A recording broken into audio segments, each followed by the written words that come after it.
Kung may oras ang Senado na mag-hearing tungkol sa kung ano-anong bagay, bakit kaya ayaw pa nilang simulan ng impeachment trial?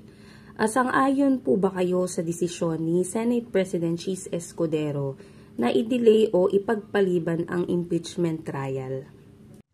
So yan, para sa akin po, hindi po ko sang-ayon doon sa sinabi ni Senate President Chis Escudero na i-postpone muna or wag muna ituloy yung hearing about doon sa issue kay BP Sara. Kasi, bakit ipopostpone? Kung may oras nga silang pag-usapan yung mga ibang bagay, di ba? Sa ganyang mga klaseng hearing. Bakit pagdating kay BP Sara, ba't kailangan i-postpone? Siyempre bilang Pilipino, may karapatan kaming malaman kung ano ba talagang nangyari, di ba? At saka, privilege na rin yun kay BP Sara para may pagtanggol niya yung sarili niya, mapatunayan niya yung sarili niya sa mga taong bayan, sa mga Pilipino. Di ba? Bakit kailangan pang patagalin? Para sa akin, hindi ako sang-ayon dun sa sinabi ni Senate President Chis Escudero na iwag mo nang ituloy.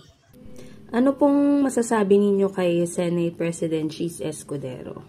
Bali yun naman, mensahe ko lang kay Senate President Chis Escudero na wag niya nang patagalin or wag niya nang i-postpone yung hearing about kay BP Sara.